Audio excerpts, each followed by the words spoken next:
Hello and welcome to The World with me, Richard Engel, Chief Foreign Correspondent for NBC News. And me, Yalda Hakim, lead world news presenter for Sky News.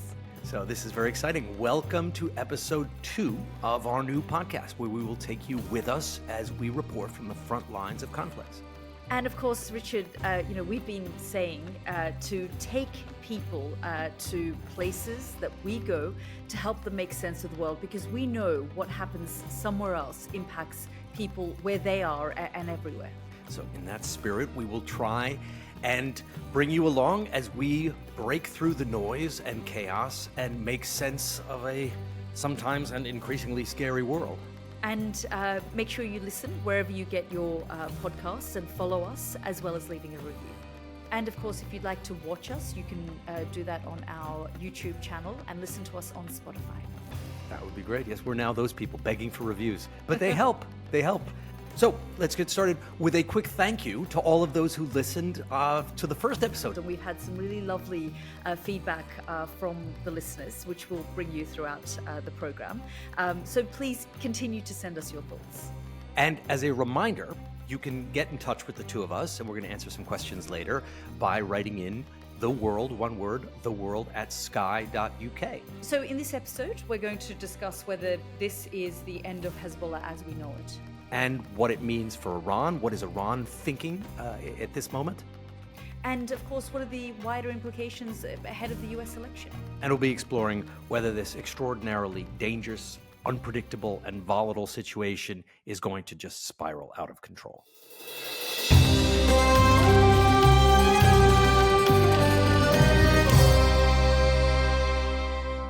I can see you're back in Lisbon, Richard. I am. I'm back at home, visiting family, visiting my patient and lovely wife, Mary, and going to see my son, Theo, who's around, and he's at school right now, and he's doing great.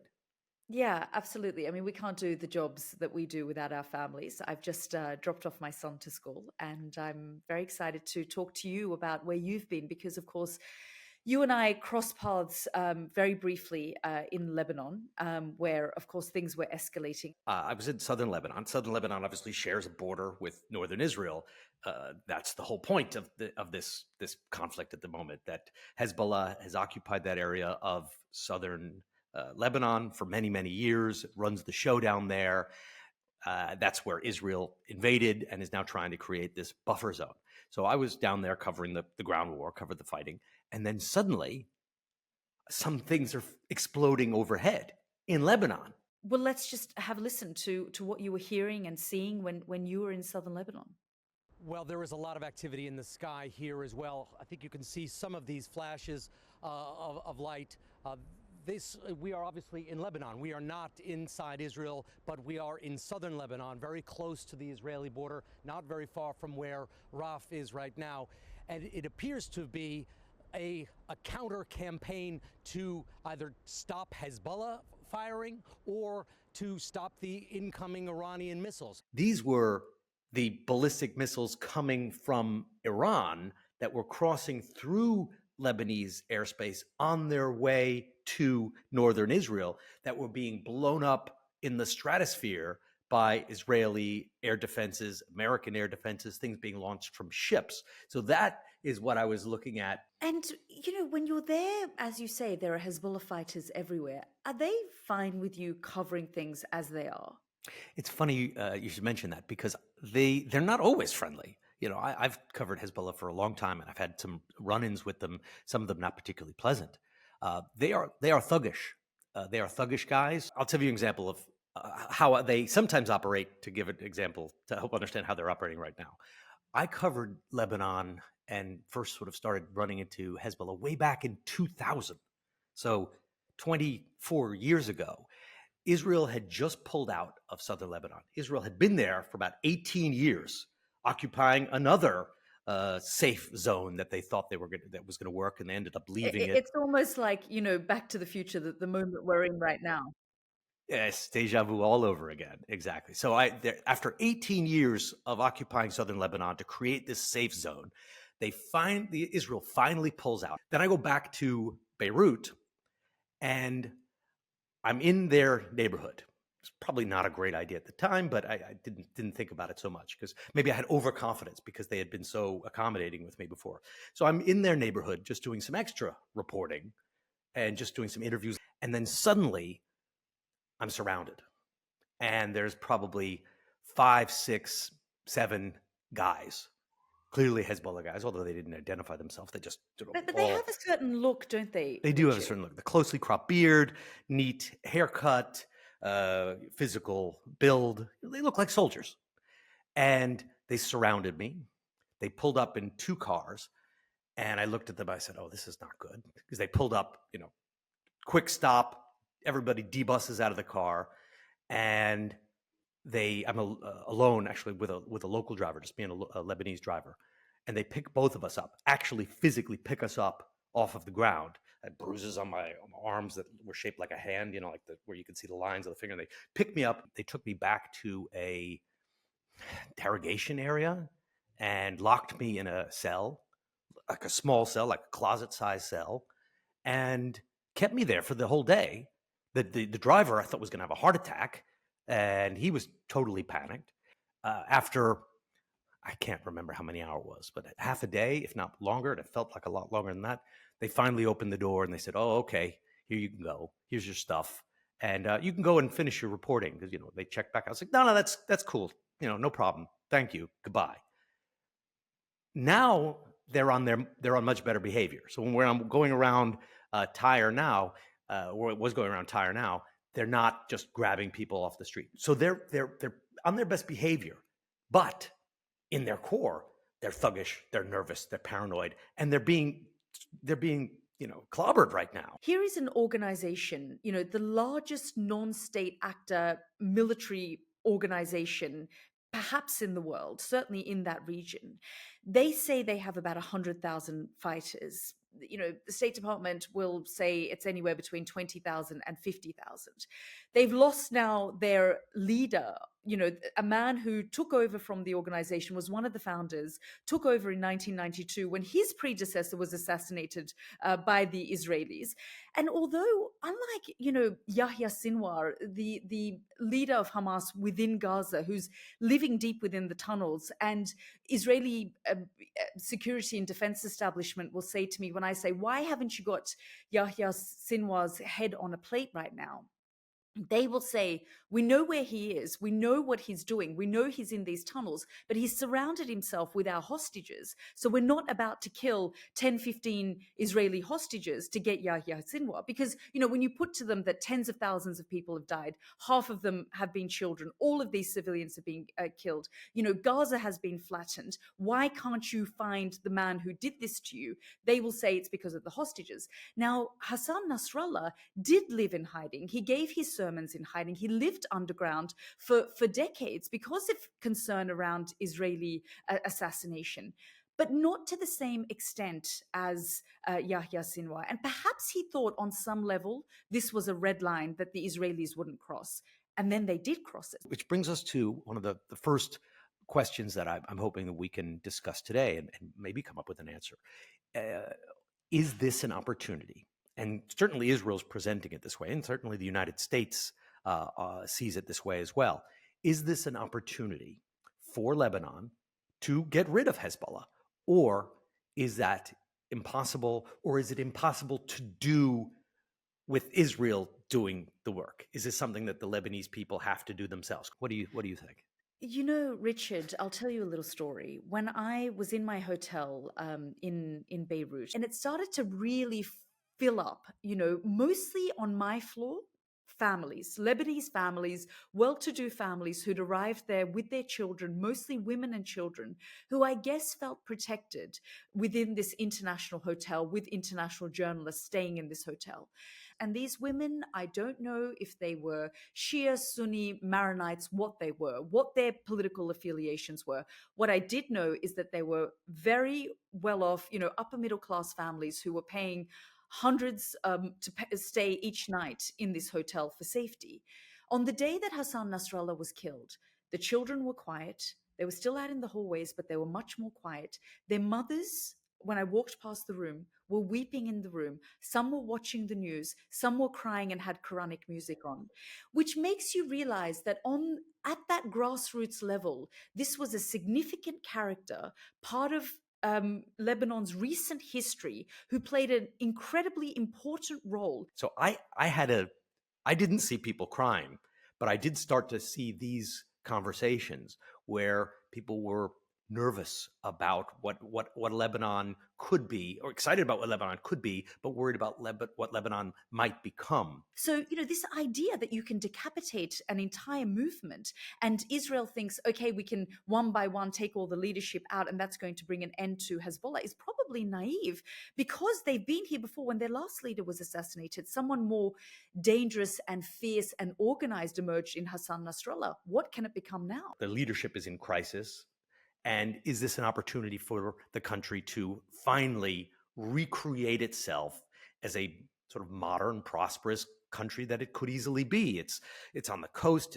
They have sophisticated people. They have multiple languages, highly educated population, wonderful geographic location, but they've never been able to pull it together because they've always been torn apart by their internal divisions. And that's the thing, Richard. If you think about the fact that Hezbollah, Hassan Nasrallah couldn't decouple, his grievances and battle with Israel from the war in Gaza after October 7. He said, we are going to stand with Gaza. We are going to stand with the people of Gaza. Whether now this moment is an opportunity, given they have been completely decapitated, or whether their masters in Iran don't allow them to. Because what I found really fascinating in those days that we were both there was, this anger also on the street towards Iran. The fact that they were saying, listen, they're using us as cannon fodder, Arab cannon fodder for Iran's gains in this region. So I think that's where I come down on this, similar to what you're saying right now, is that, yes, there are many people who feel connected to Hezbollah. There are many people who would like to see the backs of Hezbollah. Maybe it's an opportunity, but I didn't see lots of people cheering on the Israeli assault. They don't want to lose a third of their country in order to get rid of a long-time problem, a highly entrenched militant group linked to Iran.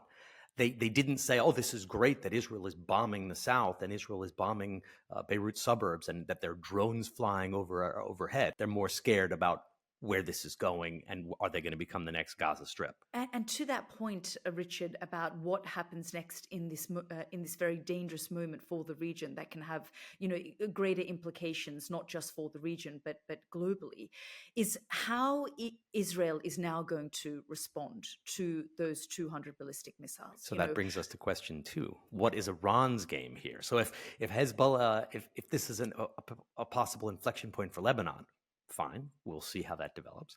What is Iran's game here?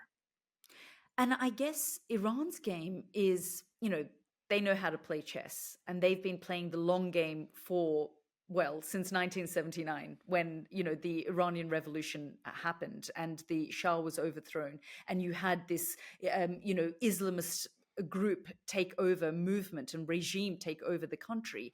So I want to tell you the story about interviewing Naftali Bennett, the former Israeli prime minister. Let's just have a listen to what he had to say. I believe that Israel should strike Iran's nuclear program and strike regime centers. But the regime is not really a regular regime. It's Octopus of terror. It's the head of the octopus, and we should not take anything off the table. Everything should be on the table. So everything's on the table. What do you think? What do you think he's talking about, Yalda? He was quite frank, Richard. When he said everything, he literally meant everything, as extreme as the nuclear facilities, which is the greatest concern for the United States, frankly should be for the entire international community, right through to taking out Iran's leadership, including the supreme leader. And throughout the assassinations and of Hezbollah leaders, the supreme leader kept being taken into a safe space. And I asked that from Naftali Bennett. I said, are the Iranians right to take, their supreme leader into an underground cellar? He said, I'm not here to give them advice. But he was very, very clear about the nuclear facilities. He said, they need to be on the table. That's what we need to be doing. And if we need to do it alone, we should do it alone. That also includes the oil refineries. And we spoke last week about the implications of that on the economy, the global economy, and what impact that will have. No doubt that is, alongside the nuclear facilities, top of the agenda for the Americans. So I actually went to one of their nuclear sites, believe it or not. And it was a very rare opportunity. So I was given permission to go in, and I was given permission to go into the Tehran research reactor. And I went in, I was wearing one of those, all boiler suits to prevent the radioactive, material from getting onto your clothing. And I had a Geiger counter stuck to my jacket. And we saw this big pool with nuclear material in it. And we met nuclear scientists, and they were trying to show transparency. The world doesn't need to strike us because we're just running a civilian nuclear power program, which is what they say. And we need this nuclear material in order to create cancer treating isotopes, and we need this for medical and scientific purposes. Okay, that's what they were saying. No problem. We're going around, we're looking around, and this is the point. There's great access, so I was very excited to look around. So we filmed there the whole day, and then as we're trying to leave, thank you very much. We had a great day. Shake hands all around. Thank you for the scientists for giving us your time. Now the Rev Guard have figured out that we're there, and the Rev Guard are part of the state. They are the Revolutionary Guard. They belong to the supreme leader. But apparently the Rev Guard, or certain divisions of the Rev Guard, got tipped off. I guess someone from the nuclear plant called and said, there are these journalists here. So they show up, and then they're giving us all kinds of hassle. What are you doing here? So what do you mean, what are we doing here? We've been here all day with the government. What do you think? We sneaked in through the back door with our cameras, and I put on this boiler suit and the Geiger counter? Like, what do you think we're doing here? And no, and they wouldn't let us leave, and they detain us, but they wouldn't let us leave, and they wanted to go through all of our footage. I was like, what are you talking about? We've been here accompanied by but I guess it wasn't their representatives, it was the government's representatives. And that was the fundamental division, that there were sort of a state within a state, where you had the supreme leader, Ayatollah Ali Khamenei, who's now 85, and apparently who Naftali Bennett wants to remove from the planet, and or at least to keep that as an option. And his whole infrastructure, which is the revolutionary command structure, and then you have a relatively weak civilian government that tries to show transparency and cooperation to foreign journalists, and then the Rev Guard comes in and like, what are you doing here? And so it was, for me, it was a revealing split in the society, that you have these two parallel systems operating in the same country. The story there, reminds us that the Revolutionary Guards, it's them that call the shots. Ultimately they decide what happens in the country, what the kind of response is. Even when I was standing at that live point and we were reporting on those ballistic missiles being, launched into Israel and intercepted, it was the Revolutionary Guard that was putting out the statements almost. Do you remember when the Iranian president, the new president, was told about this attack? Did you hear that detail? When he was told that he was told hours before. So he wasn't consulted. This wasn't his attack. Israel's war is, not with the civilian government, not with the people of Iran, but with the Revolutionary Guard, with the supreme leader, the shots that they're going to call, and how they will potentially respond to whatever Israel now does. And it's interesting. It's been 2.5 weeks since that the missiles were launched on Israel. The Biden administration is now saying that we've managed to convince the government of Benjamin Netanyahu not to necessarily. Yes, they're hoping. Please don't do something that's going to embarrass the Biden administration. Well, don't hit the nuclear facilities because right before a U.S. election.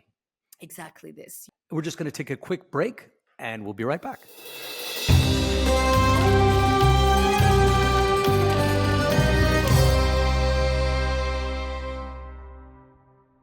Welcome back. And of course, we've been speaking about the role of the Revolutionary Guard in all of this, and the antipathy that Israel has towards it. But so does, of course, the United States. It was interesting just listening there to Naftali Bennett describe Iran as he often uses this analogy of the octopus and its tentacles. You know, the tentacles of Iran have reached the West as well. I mean, it was Donald Trump in 2020 who ordered the killing of the Revolutionary Guard's top commander, the most Qasem revered Soleimani. commander, Qasem Soleimani.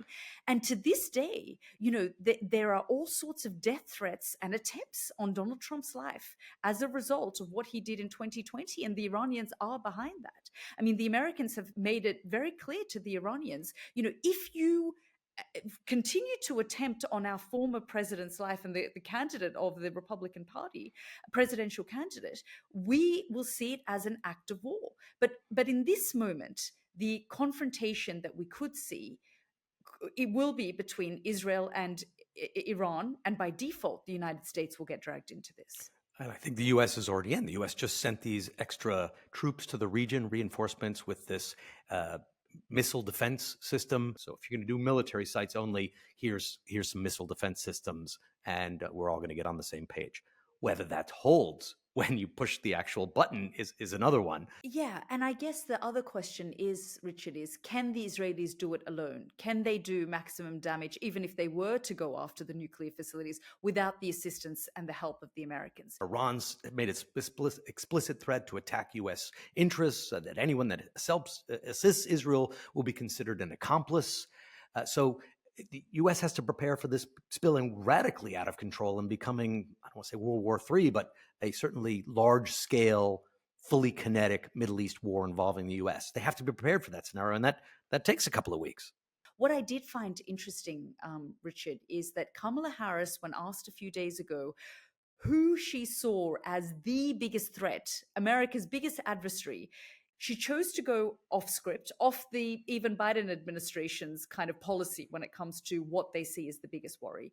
She chose to say Iran because, unlike China, Iran does have American blood on its hands. It has had a 40-plus year policy of trying to destabilize the region, of trying to fund and harbor and support militant groups that the United States and Europeans believe are terrorist organizations that have launched multiple terrorist attacks on the Israelis, on Americans. So that I thought was interesting that she went off script. And those are really, going back to our conversation today, those are the sort of two related questions. The one we were talking about earlier, can Lebanon be decoupled from Hezbollah?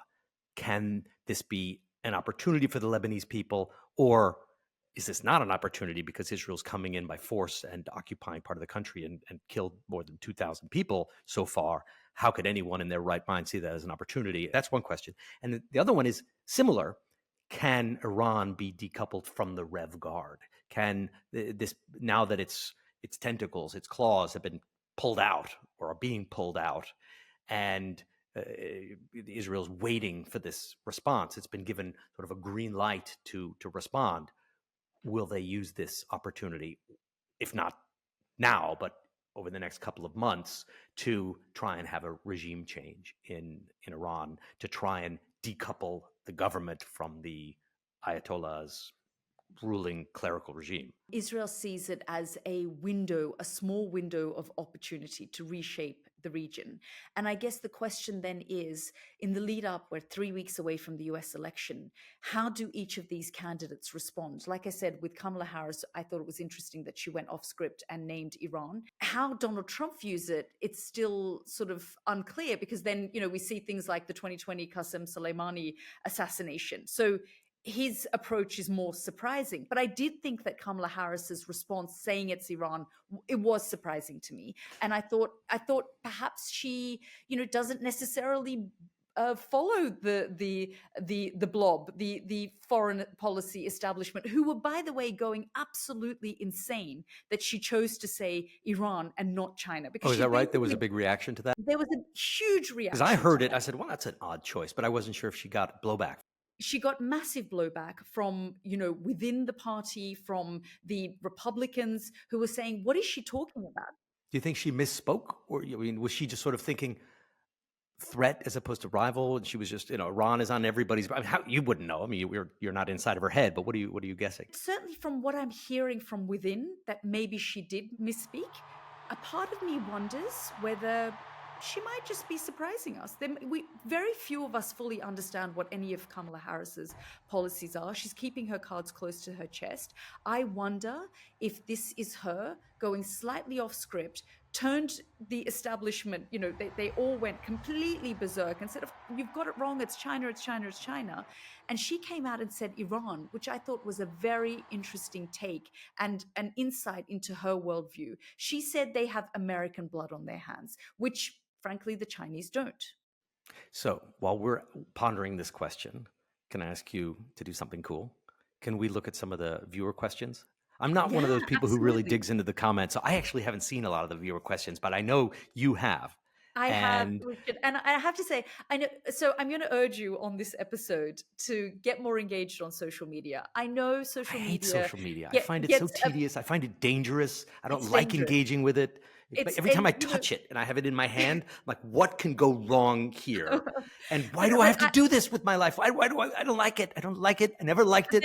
And we're both extremely busy, and you're right. And when you're back with your family, you don't want to be on your phone. But I have to say, I've been so moved by the positive vibes and comments coming from our listeners who have welcomed our first episode with open arms.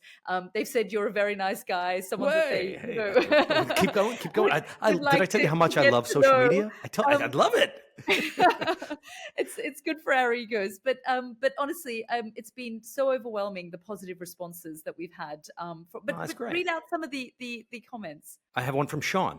Okay, my question to you is: do you think Vladimir Putin, had some kind of input into Israel being attacked, other than in the form of financial backing or encouraging Hamas, so that he could take away coverage from Ukraine?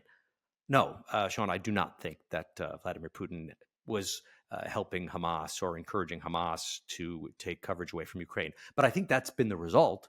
And I've spoken to many Ukrainians who are pulling their hair out. Actually, even Zelensky told me that this is a real problem because the attention has shifted away from Ukraine and toward the Middle East. I don't think Putin had anything to do with it, but I think he's been a beneficiary of it. What was interesting was there was this row when the ballistic missiles were launched, because somehow, somewhere, someone from within the Iranian regime leaked that the Americans had been notified by the Iranians before they did the launch. And then the Iranians came out and denied that. The Iranians came out and denied it. Lloyd Austin, the U.S. Defense Secretary, denied it. The State Department denied it. Biden denied it, said we had absolutely no knowledge that this was going to happen.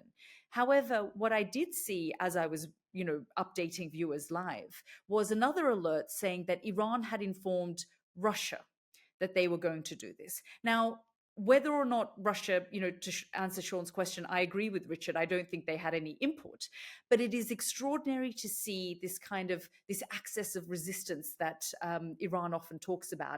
And that Russia is part of, because Putin gets drones, gets weapons from Iran, got some ballistic missiles from Iran, gets a lot of these Shahed type drones. They're called one-way drones because they kamikaze and explode. They don't come back. A lot of those come from Iran.